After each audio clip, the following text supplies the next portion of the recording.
নমস্কার, স্যান্দন টিভির পর্দায় আপনাদের সবাইকে স্বাগত। আমি রয়েছে আপনাদের সঙ্গে ত্রয়ী। দেখে নেব এখনকার সংবাদ। শনিবার রাতে দ্বিতীয় দফায় অবৈধ অধিবাসীদের ভারতে ফেরত পাঠিয়েছে আমেরিকা। তবে হাতকড়া শিকল বিতর্ক আবারও পিছু ছাড়ল না। সংবাদ সংস্থা পিটিআই অনুসারে শনিবার রাতে আমেরিকা থেকে ফেরা এক অবৈধবাসী দাবি করেছেন তাদের হাতকড়া পরিয়েই বিমানে নিয়ে আসা হয়েছে। শুধু তাই নয়, ওই অবৈধবাসী দাবি করেছেন তাদের পাও বেঁধে রাখা হয়েছিল। আমেরিকার প্রেসিডেন্ট ডোনাল্ড ট্রাম্পের সঙ্গে প্রধানমন্ত্রী নরেন্দ্র মোদীর সাক্ষাতের পর এই প্রথম বিমান বোঝাই করে অধিবাসীদের ফেরত পাঠালো আমেরিকা। এর আগে গত 5 ফেব্রুয়ারি ট্রাম্পের পাঠানো সামরিক বিমানে ভারতীয় অবৈধ অধিবাসীদের হাতকড়া পরিয়ে শিকলে বেঁধে নিয়ে আসা হয়েছিল। তা নিয়ে বিতর্ক কম হয়নি। এইভাবে কেন অবৈধবাসীদের ফেরত পাঠাচ্ছে আমেরিকা, তা নিয়ে প্রশ্ন ওঠে সংসদেও। বিতর্কের আবহেই দুদিনের আমেরিকা সফরে যান মোদি। ট্রাম্পের সঙ্গে বৈঠক করে হোয়াইট হাউসে দুই রাষ্ট্রনেতার বৈঠকের পর দ্বিতীয় দফার অবৈধবাসীদের কি অবস্থায় ফেরানো হয় এদিকেও কৌতূহল নজর ছিল দেশের। মোদী সরকারের কূটনীতি কতটা সফল হবে তা জানতে অপেক্ষায় ছিল দেশ। কংগ্রেস নেতা তথা প্রাক্তন কেন্দ্রীয় মন্ত্রী পি চিদম্বর সমাজ মাধ্যমে সেই কৌতূহল উল্কে দিয়ে লেখেন, এটি ভারতীয় কূটনীতির পরীক্ষা। এই কৌতূহলে মধ্যেই শনিবার রাত 11:30টার কিছু পরে আমেরিকার সামরিক বাহিনী C-17 গ্লোবমাস্টার অবতরণ করে পাঞ্জাবের অমৃতসর বিমানবন্দরে ফেরত পাঠানো হয় 116 জন অবৈধবাসীকে। তারা অমৃতসর বিমানবন্দরে পৌঁছানোর পর প্রত্যেকের অতীত যাচাই করা হয়। রবিবার আরও শতাধিক অবৈধবাসীকে নিয়ে রবিবার তৃতীয় একটি বিমান আসার কথা রয়েছে ভারতে। গঙ্গানগর এলাকায় ভেটেরিনারি ডিসপেন্সারি অফিসের নবনির্মিত পাকা ভবনের ফাটল ধরেছে। নিজেদের সম্মান বাঁচাতে উদ্বোধন না করে অনুষ্ঠান থেকে ফিরে আসলেন অতিথিরা। অস্বস্তিতে পড়লেন বিধায়িকা নন্দিতা রিয়াং। ধলাই জেলার অন্তর্গত গঙ্গানগর এলাকায় বহুদিন ধরে ত্রিপুরা হাউজিং বোর্ডের হাত ধরে একটি টেন্ডারের মাধ্যমে প্রাণী বিকাশ কেন্দ্র TTADC একটি অফিসের পাকা ভবন কাজ চলছিল। কাজ সম্পন্ন হওয়ার পর আজ একটি অনুষ্ঠানের মাধ্যমে এই সেন্টারটি উদ্বোধন হয়। উদ্বোধনের জন্য অতিথি হিসেবে উপস্থিত ছিলেন এলাকার বিধায়িকা নন্দিতা রিয়াং, MDC ভূমিকা বন্ধ সহ অন্যান্যরা। কিন্তু প্রতিনিধিরা যখন অফিসটি ঘুরে দেখেন তখন তাদের চোখে পড়ে অফিসের পাকা ভবনের ফাটল। এসব দেখে অতিথিরা অফিসকে উদ্বোধন না করেই ফিরে আসেন। এই সময় এলাকার বিধায়িকা নন্দিতা রিয়াং সাংবাদিকদের দেখে লজ্জিত বোধ করেন। এসব তালবাহানা দেখে এলাকার জনগণের যে আনন্দে তারা এসেছিল তারা শেষ পথে এলাকার জনগণের মন ভেঙে যায়। শেষ পর্যন্ত MDC ভূমিকা নন্দিতা রিয়াং সাংবাদিকদের জানান, আজ এই পাকা ভবনের উদ্বোধন হবে না। কিছুদিন পরে প্রাণী বিকাশ দপ্তর থেকে আধিকারিকরা এখানে পরিদর্শন করবেন। এরপরেই এই অফিসকে উদ্বোধন করা হবে বলে জানান তিনি। কারণ তিনি উদ্বোধন খাই তো নেক্সট টাইম তো চোখ খাইমাং লাগ বারে বারে তো যেহেতু বিল্ডিং তো বাইসা সমান নাই গভর্নমেন্ট মানুষ ন আগত ইসা বিল্ডিং কাহামকে প্রপার নাইই ইসা বিল্ডিং কাহাম খাইই খাইলে মই তিনি মিনিস্টার সালাইখা চো ডাইরেক্টর সালাইখা next time director deputy director সহ ভাই ভিজিট খাই নেলে जों सब फायनाय जों फायनाय फाय उद्बोधन खायनाय एतनो कि आबन सिगां को मरनो नाय जागे दा तार बेगा हम थिंक खाबो बिल्डिंग जों एक्चुअली कंफ्यूजन थाका आ दिदे नाकि addition under the state the under of confusion थाका बा तिनि से जों नायखि गाय बिल्डिंग आगे दो उद्बोधन न क ना तंगना बिल्डिं किसा नायो खायले न माने सम मालिया किसा दुवाइसाल फायथांगा खायखुंगो फायखाता फायपायमान सजनो इनफरमेशन दिलिया बरबो ए जों कंफ्यूजन थाकाता। বিকাশ ত্রিপুরায় নিম্নমানের কাজের অভিযোগ প্রতিদিন সংবাদের শিরোনাম দখল করলেও নেই কোনো তদন্ত। কাজ শুরু হওয়ার সময় থেকে কাজের গুণগত মান চোখে আঙ্গুল দিয়ে দেখিয়ে দেয় সাধারণ মানুষ, কিন্তু তারপরও শোধরাচ্ছে না নিম্নমানের কাজকর্ম। এর স্পষ্ট উদাহরণ সামনে এসেছে রবিবার। ব্যুরো রিপোর্ট, স্যান্দন টিভি। অগ্নিকাণ্ডের ঘটনায় বিছানায় পুড়ে ছাই হয়ে গেলেন গৃহকর্তা। এই মর্মান্তিক ঘটনাকে সংঘটিত হয়েছে কাঞ্চনপুর সাতনালা লংতরাইপাড়া এলাকায়। বৈদ্যুতিক শর্ট সার্কিট থেকে অগ্নিকাণ্ডের ঘটনায় বিছানায় পুড়ে ছাই হয়ে গেলেন গৃহকর্তা। এই মর্মান্তিক ঘটনাকে সংঘটিত হয়েছে কাঞ্চনপুর সাতনালা লংতরাইপাড়া এলাকায়। ঘটনার বিবরণে জানা যায়, শনিবার রাত 1টা নাগাদ বৈদ্যুতিক শর্ট সার্কিট থেকে ঘরে আগুন লাগে। আগুনের কয়েক মিনিটের মধ্যেই দ্রুত বিস্তার লাভ করে আশেপাশের ঘরে ছিলেন গৃহকর্তা সহ 6 জন। সকলে ঘর থেকে বাইরে আসতে সক্ষম হলেও বাড়ির গৃহকর্তা হরিমোহন রিয়াং ঘর থেকে বের হতে পারেনি এবং বাড়ির অন্যান্য সদস্যরা ঘর থেকে তাকে বের করে আনতেও পারেনি। বিছানায় শয্যাশায়ী ছিলেন। বাড়ির অন্যান্য সদস্যদের চিৎকারে আশেপাশের মানুষজন ছুটে এসে দমকল কর্মীদের খবর দেয়। দমকল কর্মীরা ঘটনাস্থলে পৌঁছানোর আগে বসতঘর পুড়ে ছাই হয়ে যায় এবং বিছানায় জীবন্ত দগ্ধ হয়ে যান হরিমোহন রিয়াং। ঘটনার খবর পেয়ে রবিবার সকালে কাঞ্চনপুর থানার পুলিশ ছুটে যায়। মৃতদেহ প্রায় 90% হাতে মেলেনি পুলিশের। তারপর শুরু হয় তদন্ত প্রক্রিয়া। পুলিশের প্রাথমিক ধারণা, বৈদ্যুতিক শর্ট সার্কিট থেকেই এই ঘটনার সংঘটিত হয়েছে। মৃত ব্যক্তির বয়স 80 বছর। মৃত ব্যক্তির পরিবারের এক মহিলা জানান, ঘর থেকে কোনো কিছুই তারা বের করে আনতে পারেনি। তাদের যখন ঘুম ভেঙেছে তখন তারা দেখতে পেয়েছে একটি ঘর ভস্মীভূত হয়ে আরেকটি ঘরে আগুন ধরেছে। হরিমোহন রিয়াংকে ঘর থেকে বের করে আনার সুযোগ পর্যন্ত তারা পায়নি। তো গত রাত্রে অনুমানিক 1টা-1:30 এরকম হইব, আগুন উঠে গেছে। তখন আমরা ঘুমো আসলাম। ঘুমো থাকতে আমার বৌমা আগে সজাগ হয়েছে। সজাগ হওয়ার পরে আগুন দেখে গেছে, আমারে ডাকিয়া তুলছে। ডাকিয়া তোলার পরে আমি বাইরে দেখছি আগুন তো মানে বাবা তারারে টঙ্গর বানিয়ে রাখি দিছে আলাদাভাবে। তখন আগুন তো পুরা বাবা তারা টঙ্গর তো পুরা জ্বলি গেছে। তখন বড় বড় আইয়া পড়ছে, আর নিবানির চেষ্টা করা কোনো সম্ভব নাই। এসে আমি চিল্লাইয়া ডাকছে, গ্রামের মানুষ চিল্লাইয়া ডাকার পরে কয়েকজন আইয়া পড়ছে। আস্তে আস্তে আরো জমার পরে কোনো নিবানির ব্যবস্থা নাই। এসে ফায়ার সার্ভিসে কল করা হয়েছে। ফায়ার সার্ভিস কল করার পরে আরো ঘন্টা খানিক পরে ফায়ার সার্ভিস আইয়া পড়ছে, তবু নিবাইতে পারছে না।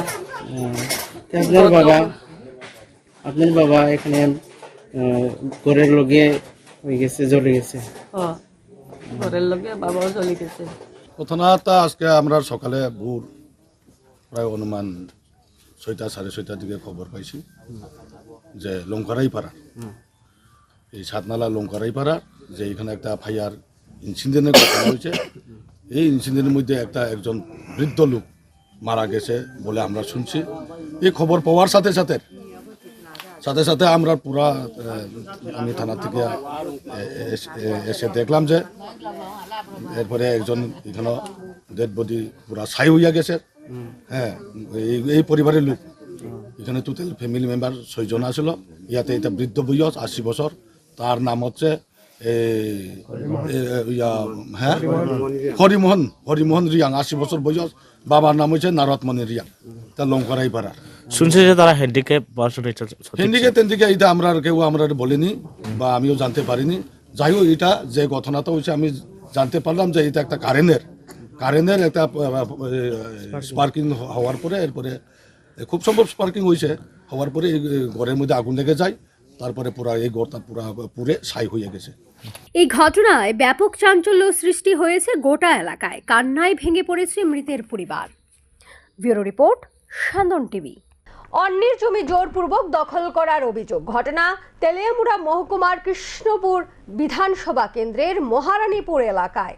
পরে জমির প্রকৃত মালিক সর্দার চরণ দেবের পরিবার পুলিশের উপস্থিতিতে পিলার বসাতে পারে। তেলিয়ামুড়া মহকুমার কৃষ্ণপুর বিধানসভা কেন্দ্রের মহারানীপুর এলাকার বাসিন্দা শারদাচরণ দেব নামে এক ব্যক্তির প্রায় 5 কানি যুদ্ধ জমি রয়েছে। শারদাচরণ দেবের মৃত্যুর পর যখন তার পরবর্তী প্রজন্ম নিয়ম মোতাবেক জমি নিজেদের নামে নাম জারি করার জন্য আবেদন শুরু করে, তখন তারা জানতে পারে কোনোভাবে অবৈধ প্রথা অবলম্বন করে এক ব্যক্তি জমিটি নিজের নামে করিয়ে নেওয়ার অপপ্রয়াস করেছে।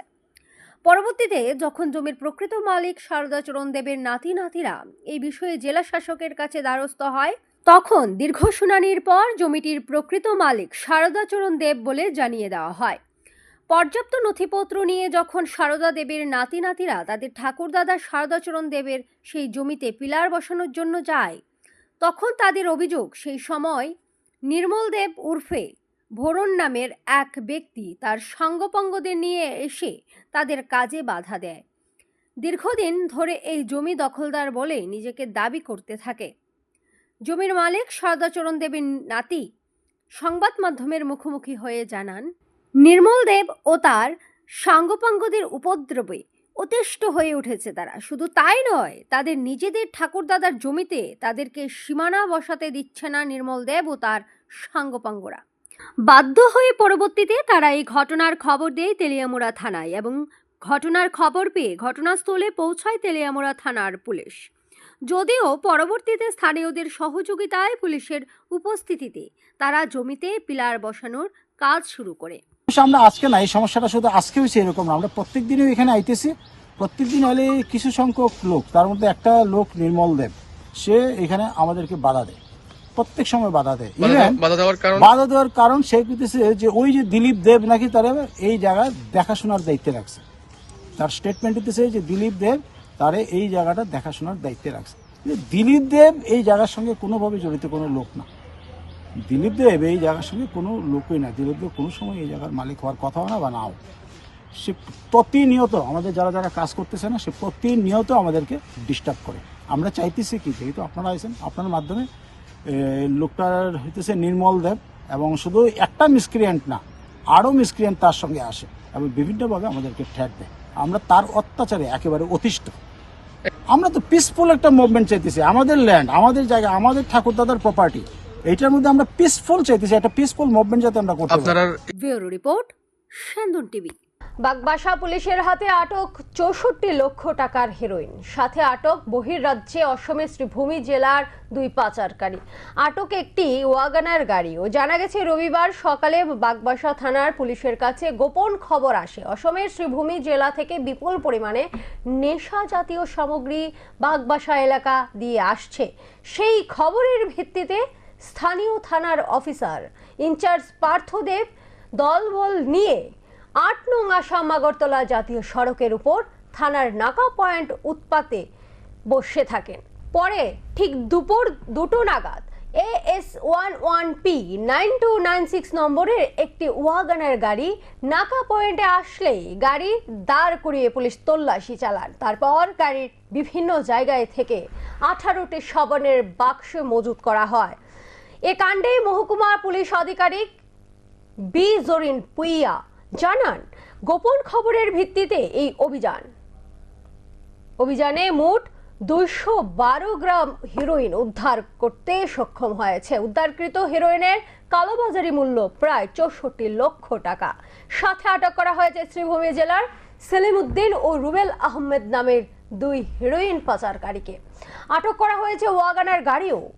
এ মর্মে থানায় একটি NDPS ধারার মামলা রুজু করে তদন্ত শুরু করেছে পুলিশ। সাথে ধৃতদের সোমবার পুলিশি রিমান্ডে চেয়েছে ধর্মনগর জেলা ও দায়রা আদালতের সোপর্দ করা হবে বলেও জানান মহকুমা পুলিশ আধিকারিক। Good afternoon. This morning, Bagbasa PS received an information that there was drugs being transported, contrabands. So one vehicle was detained, one WagonR AS11P 9296 was detained, and after the presence of magistrate, search was conducted. We have found suspected heroin of around 18 cases of 212 gram suspected heroin. This approximate value will be around 64 lakhs. So we have also detained 2 persons, Salim Uddin and Rabil Ahmed. We will register a case and investigation will be conducted. Currently, with the information we have received is that the vehicle had come from Karimganj, and we will determine in which side it will be proceeding. We will see based on the investigation where it was being transported and who are the persons involved. BJP সরকার প্রতিষ্ঠার পর প্রসাদ প্রকল্পে মাতা ত্রিপুরেশ্বরী মন্দিরের কাজ নতুনভাবে শুরু হয়েছিল। সেই কাজ প্রায় শেষের পর্যায়ে। মার্চ মাসের যে কোনো সময় প্রধানমন্ত্রী নরেন্দ্র মোদী কিংবা স্বরাষ্ট্রমন্ত্রী অমিত শাহের হাত ধরে পুনর্নির্মিত মাতা ত্রিপুরেশ্বরী মন্দিরের উদ্বোধন হবে। রবিবার সাংবাদিকদের এক প্রশ্নের জবাব দিতে গিয়ে এই সংবাদ জানান মন্ত্রী সুশান্ত চৌধুরী। তিনি আরও জানান, মুখ্যমন্ত্রী বর্তমানে দিল্লিতে অবস্থান করছেন। প্রধানমন্ত্রী ও কেন্দ্রীয় স্বরাষ্ট্রমন্ত্রীর সাথে কথা বলেছেন, তাদেরকে আমন্ত্রণ জানিয়েছেন পুনর্নির্মিত মাতা ত্রিপুরেশ্বরী মন্দিরের উদ্বোধনের জন্য সময় দেওয়ার জন্য। তারা সময় দিলে মার্চ মাসেই পুনর্নির্মিত মাতা ত্রিপুরেশ্বরী মন্দিরের উদ্বোধন হবে। কেন্দ্রীয় সরকার প্রসাদ প্রকল্পে প্রায় ৩৫ কোটি টাকা প্রদান করেছে। তার বাইরে রাজ্য সরকার থেকে প্রায় ৭ কোটি টাকা প্রদান করা হয়েছে। মন্ত্রী আরও জানান, ভারত সরকার এবং এশিয়ান ডেভেলপমেন্ট ব্যাংকের সহযোগিতায় ত্রিপুরার পর্যটন কেন্দ্রের আমূল পরিবর্তন আনতে সরকার বদ্ধপরিকর। এর জন্য বেশ কয়েকটি পরিকল্পনা গ্রহণ করেছে সরকার। আগামী 1 থেকে 1.5 বছরের মধ্যে এই কাজ করলে সম্পূর্ণ করা হবে। এর মধ্যে রয়েছে ঊনকোটির অধীন সোনামুখীতে 70 কোটি টাকা ব্যয় করে নতুন পরিকাঠামো করা হবে, যেমন গেস্ট হাউস, লগ হাট সহ পর্যটকদের স্বার্থে বিভিন্ন উদ্যোগ গ্রহণ করা হচ্ছে। 17 কোটি টাকা ব্যয় করে অত্যাধুনিকমূলক পার্ক তৈরি করা হবে। ডুম্বুর জলাশয়ে 3টি আইল্যান্ড কাজে লাগিয়ে ইকো ট্যুরিজম করার উদ্যোগ গ্রহণ করা হয়েছে বলে জানান মন্ত্রী। দেখুন, ভারত সরকার এবং এশিয়ান ডেভেলপমেন্ট ব্যাংকের অধীন আমরা সহযোগিতা নিয়ে বিভিন্ন প্রজেক্টগুলো সেখানে আমরা করছি। Just to cite an example আমি আপনাকে বলি, যেমন ছবি মোড়া আমাদের ছিল, বর্তমানেও আছে, কিন্তু বিশ্বের দরবারে সেটাকে নিয়ে যাওয়ার সেখানে কোনো প্রচেষ্টা হয়নি। এই ছবি মোড়াতে আমাদের প্রায় 52 কোটি টাকার কাজ চলছে এডিবির আকারে, এডিবির প্রজেক্ট। আগামী 1.5 বছরের মধ্যে সেটা সম্পূর্ণ হবে। এটা আমরা নতুন রূপে তৈরি করছি। প্রত্যেকেরই একটা কমপ্লেন ছিল যে ঊনকোটি এত সুন্দর একটা টুরিস্ট ডেস্টিনেশন, কিন্তু সেখানে কি থাকা, খাওয়া, অ্যামিউজমেন্টের কোনো ব্যবস্থা নেই। সোনামুখীতে, ঊনকোটির অধীন সোনামুখীতে আমরা প্রায় 70 কোটি টাকা ব্যয় করে নতুন কাঠামো তৈরি করছি। ইকো ট্যুরিজম, লগহাট থাকবে, অ্যাডভেঞ্চার ট্যুরিজম থাকবে, গেস্ট হাউস থাকবে। আপনার সকালবেলা যদি আপনি যান, আপনি 5 দিন 7 দিন আপনি থাকার যদি প্রয়োজনীয়তা বোধ করেন, সেখানে আপনি থাকতে পারবেন।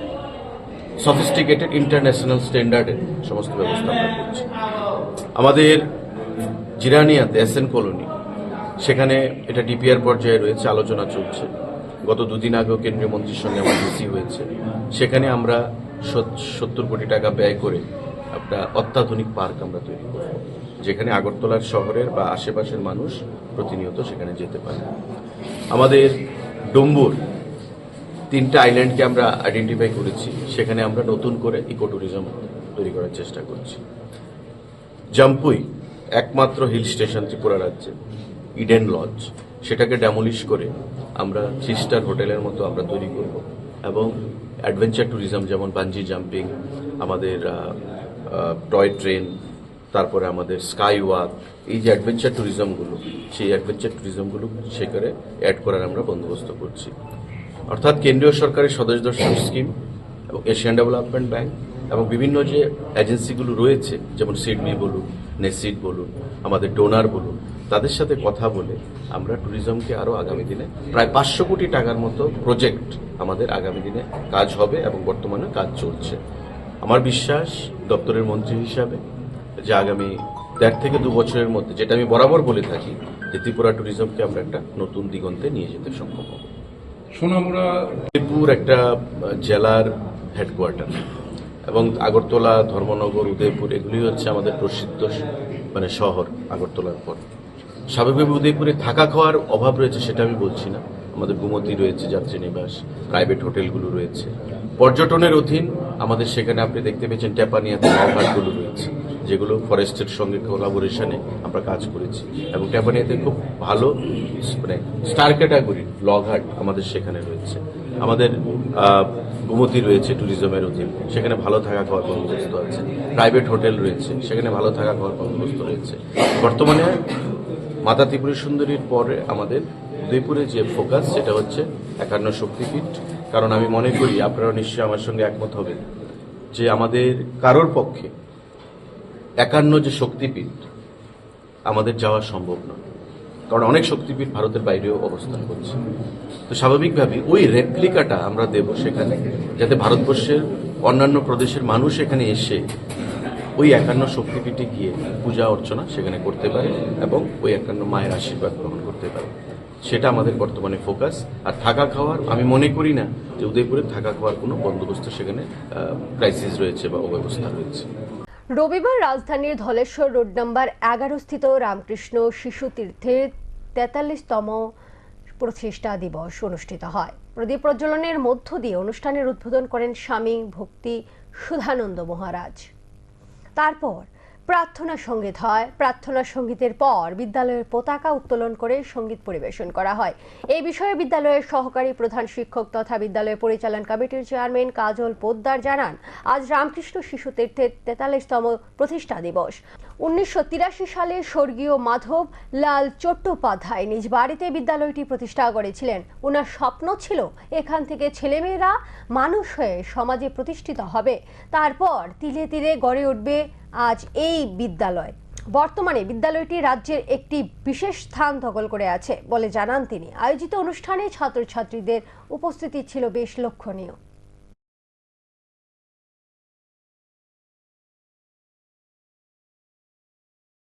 রামকৃষ্ণ শিশু তীর্থের 43তম প্রতিষ্ঠা দিবস।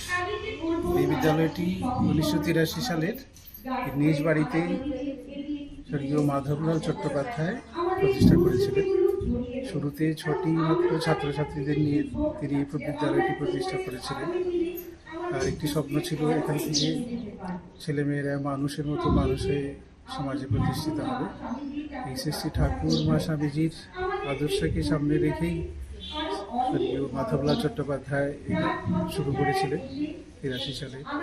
এই ধীরে ধীরে গড়ে উঠে আজ একটা ভূমিরূপে প্রতিষ্ঠিত বিদ্যালয়টি ত্রিপুরার একটি বিশিষ্ট স্থান অধিকার করে আছে। আমরা ঠাকুরমা স্বামীজির কাছে প্রার্থনা করব তার আদর্শকে সামনে রেখে এই বিদ্যালয়কে নিজেরা আমরা এগিয়ে নিয়ে যেতে পারি। আজকের দিনে আমরা এটাই শ্রী ঠাকুরের কাছে প্রার্থনা করব। আপনার এই স্কুলে কোন ক্লাস থেকে কোন ক্লাস? আমাদের বিদ্যালয়টি নার্সারি থেকে ক্লাস 5 পর্যন্ত। বর্তমানে কতজন ছাত্রছাত্রী এবং শিক্ষক? আমাদের বিদ্যালয়ে 440 জনের মতো ছাত্রছাত্রী আছে। শনিবার কৈলাসহর ভগবাননগর এলাকায় 2 ছাগল চোরকে আটক করে উত্তম মধ্যম দিয়ে কৈলাসহর থানার হাতে তুলে দেয়। জানা যায়, কৈলাসহর পূর্ব ইয়াজিখাওয়া এলাকায় বাসিন্দা রফিক আলীর ছেলে আইনুল রশিদ ও শ্রীনাথপুর এলাকার বাসিন্দা ওয়াসির আলী নামে 2 যুবক একটি গাড়ি নিয়ে শনিবার হীরাছড়া চা বাগান এলাকায় যায়। সেখান থেকে তারা 2টি ছাগল চুরি করে তাদের গাড়িতে তুলে নিয়ে যায়। এলাকাবাসীরা তাদের পিছু ধাওয়া করলে তারা ঘটনাস্থল থেকে পালিয়ে যায়। পরবর্তী সময় ভগবাননগর এলাকায় আসা মাত্র এলাকাবাসীরা তাদেরকে আটক করে এবং উত্তম মধ্যম দেয়। পরবর্তী সময় ছাগল সহ 2 চোর এবং তাদের সাথে থাকা গাড়িটি পুলিশ থানায় নিয়ে আসে। ওয়াসির আলী জানায়, ছাগল চুরির পেছনে যুবরাজনগর এলাকার বেশ কয়েকটি যুবক সাহায্য করেছে এবং এই 2টি ছাগল চুরি করেছে বলেও সে জানায়। না, এটা সুরে তো আপনার ওই ইয়ে দিয়ে গাড়ি দিয়া সমস্ত অঞ্চলের ছাগলগুলা চুরি করে লইতেছে, গরু চুরি করে লই লইতেছে। আজকে মানুষের পেছন থেকে হীরাছড়া দিক দিয়ে দেওয়া করে লইয়ে দিয়ে আইছে। আমাদের পরে এখানের মানে যারা জনগণ আছে এরা ওই গাড়িগুলার একটা গাড়ির মধ্যে 3টে ছাগল পাইছে। ছাগল পাইছে পাইয়া তখন পুলিশে তারা 2 জন আসতো। তারা বাড়ি সম্ভবত বাবুর বাজার দিকে। অল্টো গাড়ি আসতো, অল্টো গাড়ির নাম্বার হইলো AS10E3283 অল্টো গাড়ি। এটা অ্যাকচুয়ালি আপনার করার দরকার আছে, প্রশাসন প্রয়োজনীয় ব্যবস্থা নেওয়া দরকার আছে। প্রতিটা মানুষের ছাগল চুরি হইতেছে, এই গাড়ি দিয়ে এইভাবে তারা ছাগল চুরি করে। বিগত দিন থেকে মানে ছাগল চুরি হইতেছে, মানে সবকিছু এরকম ওর হাতে নাতে এরারে ধরতে পারছে আর কি। এটা কোনো ভগবাননগর ধরেছে, তারা পুলিশে তারা নিছে, পাবলিক পুলিশের সাথে হ্যান্ড ওভার করে দিচ্ছে। গত 14 ফেব্রুয়ারি কমলপুর ফুলছড়ি হাই স্কুল মাঠে শুরু হয় চামেলি বিশ্বাস দেব স্মৃতি নক আউট ক্রিকেট টুর্নামেন্ট। এর উদ্বোধন করেছিলেন বিধায়ক মনোজ কান্তি দেব। 3 দিন ধরে 7A সাইড ক্রিকেট টুর্নামেন্টের আজ ফাইনালে মুখোমুখি হয় টিম দেবাশিস ও পাসপাস। খেলা শেষে টিম দেবাশিস ও পাসপাসকে পরাজিত করে চ্যাম্পিয়নের খেতাব জিতে নেয়। চ্যাম্পিয়নকে চ্যাম্পিয়ন দলের ট্রফি ও নগদ 10,000 টাকা তুলে দেয় বিধায়ক মনোজ কান্তি দেব। আর রানার্স দলের হাতে ট্রফি ও নগদ 5,000 টাকা তুলে দেন দুর্গাচমনি পঞ্চায়েত সমিতির প্রাক্তন চেয়ারপারসন শম্পা দাস। খেলাটি পরিচালনা করেন ফুলছড়ি বয়েস।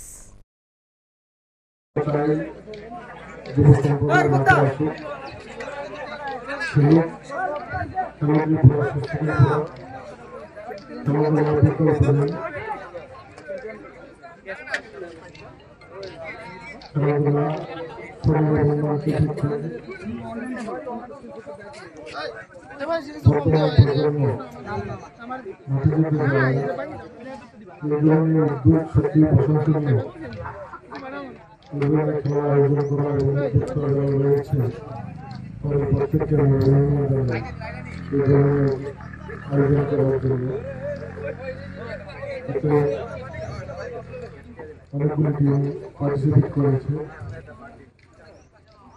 বিজয়ী দল দেওয়া হয়েছে, তাদেরকে অভিনন্দন জানাই।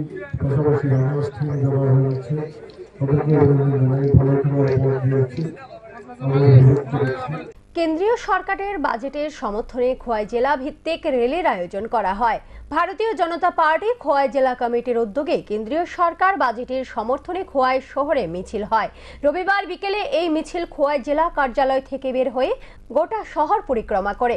মিছিল বের হওয়ার পূর্বে বিভিন্ন এলাকা পরিক্রমা করে সমর্থকরা জেলা কার্যালয়ে জড়ো হয়। মিছিলে উপস্থিত ছিলেন বিধায়ক পিনাকি দাস চৌধুরী, খোয়াই জেলার অন্তর্গত 6টি মণ্ডলের মণ্ডল সভাপতি সহ বিভিন্ন স্তরের নেতা নেতৃত্বরা।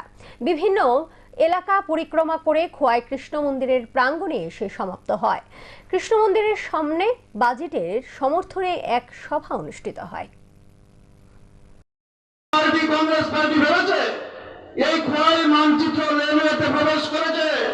আগামী দিন সেই সময় বেশি দূর নয়, সেই কমিউনিস্টদের সেই দিন আঙ্গুল দিয়ে দেখিয়ে দেবেন যে এই বাজেটের যে বিরোধিতা করছো, আজকে রেলে কি বিজেপির কর্মী বসছে না তোমরাও আজকে সেই রেল দিয়ে সুবিধা নিচ্ছ। প্রশ্ন করে করবেন তাদেরকে। মানুষকে শুধু বিভ্রান্তি করে তাদের তার কোনো কাজ নেই।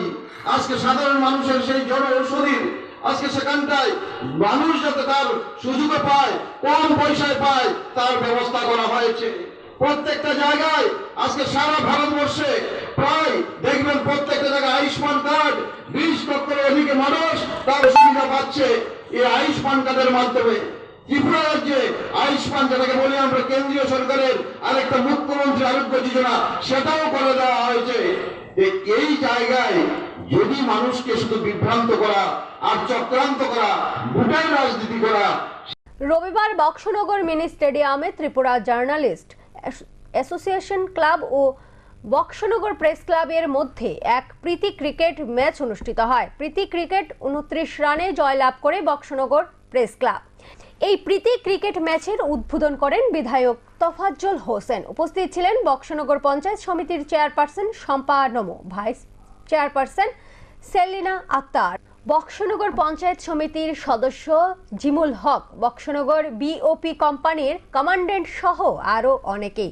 প্রথমে ব্যাট করতে নেমে বক্সনগর প্রেস ক্লাব 16 ওভারে 8 উইকেট হারিয়ে 143 রান করে সর্বোচ্চ 54 রান করে রিয়াজ। জবাবে জয়ের লক্ষ্যে খেলতে নেমে জার্নালিস্ট রিক্রিয়েশন ক্লাব 6 উইকেট হারিয়ে 115 রান করে। জার্নালিস্ট রিক্রিয়েশন ক্লাব যৌথ উদ্যোগে যে আজকের খেলার আয়োজন করা হয়েছে, আমি যারা আয়োজক তাদেরকে আমি ব্যক্তিগত পক্ষ থেকে এবং বক্সনগর ক্লাবের পক্ষ থেকে অসংখ্য ধন্যবাদ জানাচ্ছি। এবং আজকের এই খেলাটা যাতে আমাদের মধ্যে সম্পর্কটা আরো গভীর হয়, ভবিষ্যতে এই ধরনের আমাদের ক্রিয়াকার্য যাতে আরো অব্যাহত থাকে, সেই প্রত্যাশা রেখে আমি সকলকে আবারও প্লেয়ারের যে মনোভাব, সেই মনোভাব নিয়ে খেলার আহ্বান রেখে আমার আলোচনা শেষ করছি। প্রেস ক্লাবের সভাপতি হিসেবে সমস্ত প্লেয়ারদের অসংখ্য অভিনন্দন, ধন্যবাদ। যে খেলা আয়োজন করেছে আমাদের প্রেস ক্লাবের কাসার আহমেদ, ওনাকে অসংখ্য ধন্যবাদ। তার পাশাপাশি আগরতলা ক্রিয়েশন জার্নালিস্ট অ্যাসোসিয়েশনের যে মেম্বাররা, তাদেরকেও আমরা অসংখ্য ধন্যবাদ জানাচ্ছি। আমরা আশা করব এরকম ধরনের প্রীতি ম্যাচ যেন সুসম্পর্ক, ভ্রাতৃত্ব বন্ধন দৃঢ় হোক এই কামনা করেই সফলতা যাতে আসে, সুন্দর সুশৃঙ্খলভাবে খেলাধুলা হয় সেই কামনাই সবার কাছে রাখছি। এখনকার মতো সংবাদ এই পর্যন্তই। নমস্কার।